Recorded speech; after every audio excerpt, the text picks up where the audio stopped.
Joining us right now is Tennessee Republican Senator Bill Hagerty. And Senator, thank you very much for joining us this morning. We know that this is an agenda that has some speed and some urgency behind it. What do you anticipate, not in the first 100 days maybe, but maybe in the first 100 hours? Becky, I think speed and urgency may even be an understatement.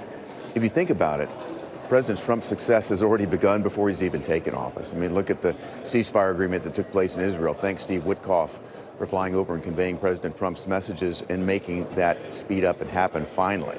If you think about what's happening around the world today, you see CEOs making commitments to capital investment here in America well before President Trump has taken office, but after the election.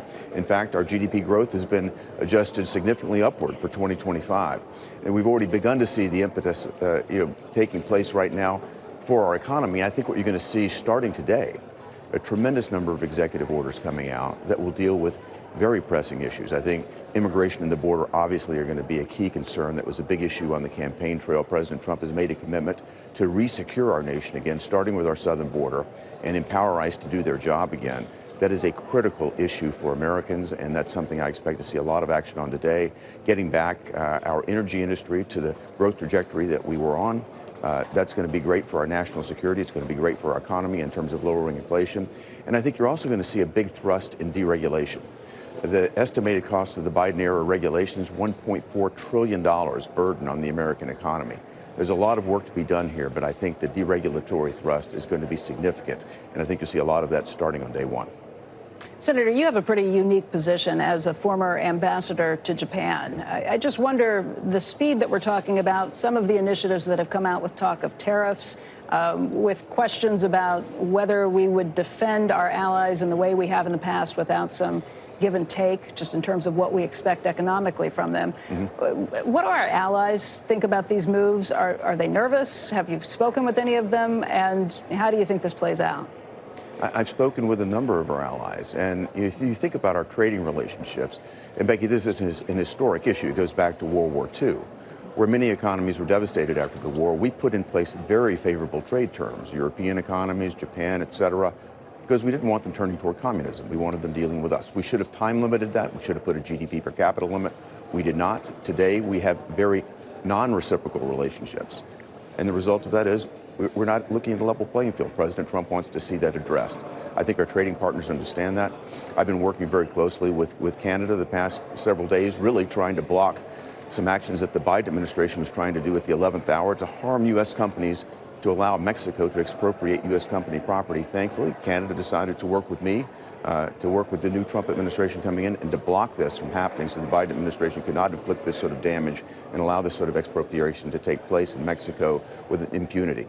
These types of arrangements and engagements, I think, are all positive, moving in the right direction. Our allies realize we've got to change the terms of trade. We've got to start working together, and we need to see reciprocity occur at every turn.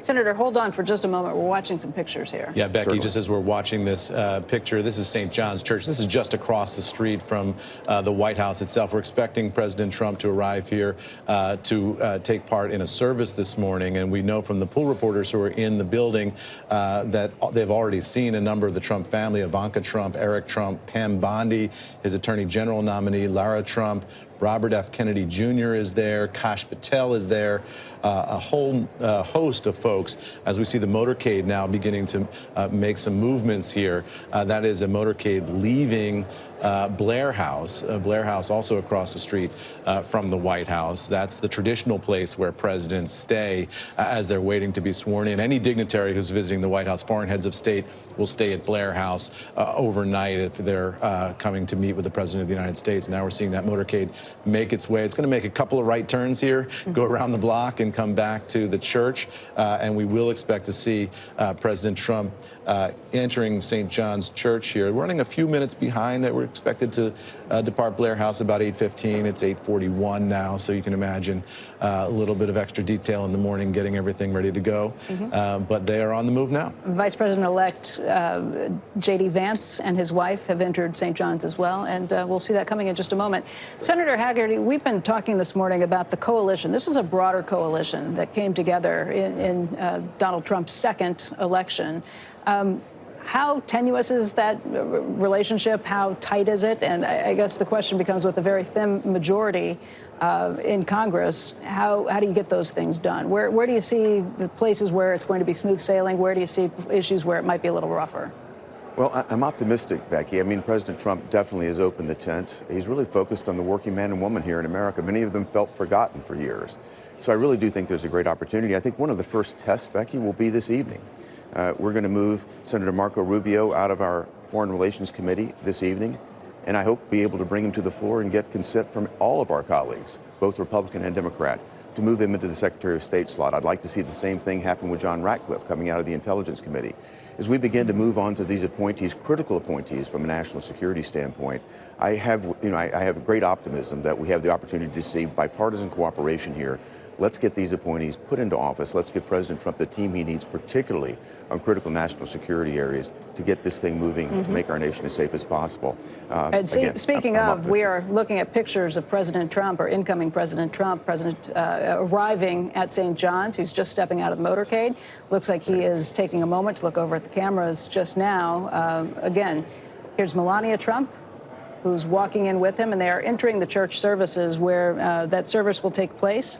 It was set to begin at about 8:30, so we're running probably about 15 minutes behind schedule this morning. We'll continue to see what's happening. They're being met right now by the officiant, it looks like. Yeah, we're not going to be able to see pictures inside the church service, Becky, but we can expect that the family and friends will all be there, as well as a number of supporters and political allies of the president and the first lady, as you see them making their way into the church service. From there, they go to tea at the White House, which is expected at about 9:40 a.m. We'll see how the schedule flows throughout the day, as we're starting off a little bit behind schedule here, but you can expect they'll have it all put back together schedule-wise by the time the swearing-in comes just before noon today. Senator Bill Hagerty, we want to thank you for joining us on a very busy day and what promises to be a very busy set of days and weeks to come. We appreciate your time today, and we look forward to talking to you again soon. Great to be with you. Exciting day. Thank you. Thanks.